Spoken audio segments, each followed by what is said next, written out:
पृथ्वी हमारे सौरमंडल का तीसरा और केवल ऐसा ग्रह जिस पर जीवन संभव है। यूं तो पृथ्वी की संरचना लगभग 450 करोड़ साल पहले हुई थी, पर पृथ्वी का अंत कब होगा और कैसे होगा, इसका सही अनुमान अभी तक कोई नहीं लगा पाया है। नमस्कार दोस्तों, आज के इस एपिसोड में आपका स्वागत है। आज हम बात करने वाले हैं ऐसी थ्योरीज की जो कि हमें बताएंगी कि पृथ्वी पर जीवन का अंत किस तरह से हो सकता है। यह थ्योरीज 100% सच नहीं है, पर फिर भी यह हमें एक झलक दे सकती है कि पृथ्वी पर जीवन का अंत किस तरह से होगा। तो आज की वीडियो शुरू करते हैं और जानते हैं ऐसे तथ्यों के बारे में जो कि हमें बताएंगे कि पृथ्वी पर जीवन का अंत किस तरह से होगा। क्षुद्र ग्रहों से टकराव। क्षुद्र ग्रह यानी कि एस्टेरॉयड। पहले हम जानेंगे कि क्षुद्र ग्रह क्या होता है और यह ब्रह्मांड में कहां पर है। क्षुद्र ग्रह या एस्टेरॉयड वो पत्थर हैं जो कि ब्रह्मांड में घूम रहे हैं और जो कि हमारे सौर मंडल के ग्रहों की भांति सूर्य की परिक्रमा करते हैं। वैसे तो यह पूरे ब्रह्मांड में है, पर दोस्तों हमारे सौर मंडल में यह मंगल और बृहस्पति ग्रह के बीच में एस्टेरॉयड बेल्ट में पाए जाते हैं और जिसमें करोड़ों एस्टेरॉयड हैं जो सूर्य की परिक्रमा कर रहे हैं। ऐसा ही एक एस्टेरॉयड एपोफिस जो कि माना जा रहा था कि धरती से 2036 में टकराएगा और जो कि 300 मीटर चौड़ा था।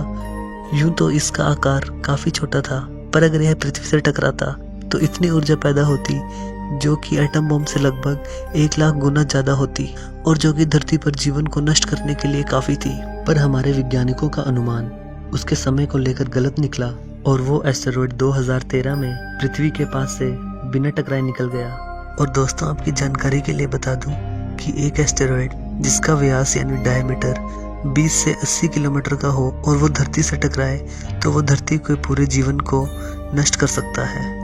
और सबसे बड़ा एस्टेरॉयड जो एस्टेरॉयड बेल्ट में घूम रहा है उसका डायमीटर यानी व्यास लगभग 525 किलोमीटर का है। सुपर वोल्केनो इरप्शन या फिर ज्वालामुखियों का फटना। ज्वालामुखी के फटने ने धरती पर जीवन को बहुत बार अस्त व्यस्त किया है और काफी भारी भरकम नुकसान भी पहुंचाया है। माउंट तंबोरा ज्वालामुखी जो कि इंडोनेशिया में स्थित है, उसने सन 1816 में अप्रैल के महीने में बहुत भारी तबाही मचाई और उसमें लगभग 92,000 लोगों को अपनी जान से हाथ धोना पड़ा। और इसके फटने से इस ज्वालामुखी की लंबाई 13,000 फुट से घटकर लगभग 9,000 फुट रह गई थी। और इस ज्वालामुखी का असर सिर्फ यही 92,000 मौतों तक नहीं रहा, इसके फटने से आसमान में रह गई गैसों के कारण वातावरण में तापमान कम रह गया और जिससे फसलें नष्ट हो गई और जो कि और 1 लाख लोगों की मौत का कारण बनी। दोस्तों यह तबाही केवल एक सामान्य ज्वालामुखी यानी वोल्केनो की वजह से हुई थी। सोचिए अगर नॉर्मल ज्वालामुखी की जगह एक सुपर वोल्केनो कभी फट जाए तो क्या होगा। सुपर वोल्केनो के फटने से भारी तबाही होगी। जहां नॉर्मल वोल्केनो में लगभग 1 किलोमीटर क्यूब तक का मैग्मा होता है, वहीं सुपर वोल्केनो में लगभग 1000 किलोमीटर क्यूब तक का मैग्मा होता है। मैग्मा पिघले हुए पत्थर से बनता है जिसका तापमान लगभग 1300 डिग्री सेल्सियस तक होता है। और सुपर वोल्केनो के फटने से बहुत बड़े काले धुएं के बादल बन जाएंगे जो कि सूर्य की किरणों को धरती पर आने से सालों तक रोके रखेंगे और धरती पर जीवन का अंत हो जाएगा। नष्ट होते सितारे। यूं तो रात में टिमटिमाते हुए सितारे बहुत सुंदर लगते हैं, पर यह भी धरती पर जीवन को नष्ट करने का कारण बन सकते हैं। जब 2 नष्ट होते हुए सितारे आपस में मिलने लगते हैं तो वो गामा किरणों का एक सुपरनोवा बनाते हैं और जो कि इतनी शक्तिशाली और चमकदार होती हैं कि हमारी धरती को कुछ पलों में ही नष्ट कर सकती हैं।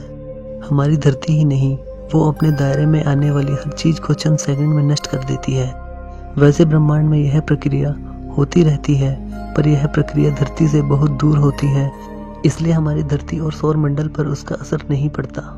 इन 2 नष्ट होते सितारों के मिलने से इतनी गामा किरणें निकलती हैं जिनकी ऊर्जा हमारे सूरज से लगभग 1 करोड़ अरब गुना ज्यादा होती है। और अगर यह प्रक्रिया धरती से 1000 प्रकाश वर्ष की दूरी पर हो तो धरती इसकी रोशनी से एक पल में भुन जाएगी और पृथ्वी पर जीवन के अंत के साथ साथ खुद पृथ्वी भी नष्ट हो जाएगी। 1 प्रकाश वर्ष या लाइट ईयर का मतलब यह होता है कि जितनी दूरी प्रकाश या लाइट 1 साल में पूरी करता है उसे प्रकाश वर्ष कहते हैं। Big crunch theory. जैसा कि हम सब जानते हैं कि हमारा ब्रह्मांड लगातार फैलता जा रहा है और यह फैलना कब बंद होगा इसका अंदाजा किसी को नहीं है। पर अगर हम बिग क्रंच थ्योरी के अनुसार चले तो इस थ्योरी का मानना है कि एक समय ऐसा आएगा जब ब्रह्मांड का फैलना बंद हो जाएगा और उस पॉइंट पर गुरुत्वाकर्षण के कारण पूरा ब्रह्मांड सिकुड़ने लगेगा और सिकुड़ते सिकुड़ते वो एक छोटी सी बिंदु में समा जाएगा और पृथ्वी के साथ साथ पूरा ब्रह्मांड नष्ट हो जाएगा। पर इस क्रिया को होने में अभी बहुत लंबा समय लगेगा, जिस समय का हमें अंदाज़ा भी नहीं है। और जब यह समय आएगा तो यह प्रक्रिया भी इतनी जल्दी होगी कि इससे बचा नहीं जा सकेगा और यह संसार खत्म होने के बाद एक नई दुनिया शुरू होगी और ब्रह्मांड की यह बनने और नष्ट होने की प्रक्रिया हमेशा ऐसे ही चलती रहेगी।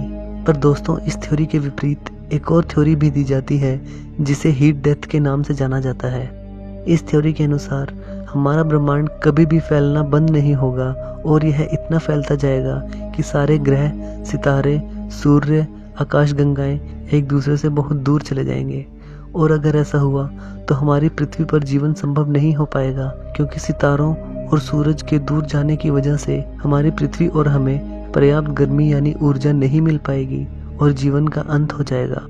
तो दोस्तों, ब्रह्मांड फैले या सिकुड़े, दोनों ही तर्कों में पृथ्वी का अंत होना निश्चित है। सूर्य पर होने वाले विस्फोट। सूर्य पर हमेशा अलग अलग तरह के विस्फोट होते रहते हैं और उसमें से एक है सोलर फ्लेयर्स, या फिर जिन्हें कोरोनल मास इजेक्शन भी कहा जाता है।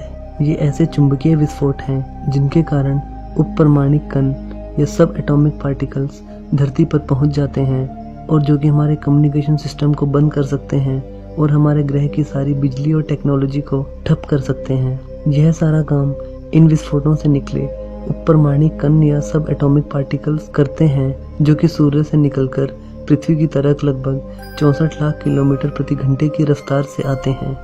यूं तो ये हमेशा सूर्य से निकलते रहते हैं, पर हमारी धरती का चुंबकीय क्षेत्र हमें इनसे बचाता आया है। पर अगर कोई सोलर फ्लेयर ज़्यादा शक्ति का हुआ तो वह पृथ्वी पर भारी तबाही मचा सकता है। वह हमारे पूरे कम्युनिकेशन सिस्टम को बंद कर सकता है और हमारी पूरी टेक्नोलॉजी को ठप कर सकता है, और जिसके कारण हमारे पूरे ग्रह पर हमेशा के लिए अंधेरा छा जाएगा और हमारा ग्रह धीरे धीरे मौत की आगोश में अग्रसर होता रहेगा। इन विस्फोटों से निकलने वाली आवाज़ जो कि रिकॉर्ड की गई है वो कुछ ऐसी है।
तो दोस्तों, ये थी 5 थ्योरीज जो कि हमें बताती हैं कि पृथ्वी पर जीवन का अंत किस तरह से हो सकता है। दोस्तों, आपको ये मेरी वीडियो कैसी लगी आप मेरे को नीचे कमेंट्स में बता सकते हैं, और अगर आपको मेरी वीडियो पसंद आए तो आप इसे लाइक और शेयर ज़रूर कीजिएगा।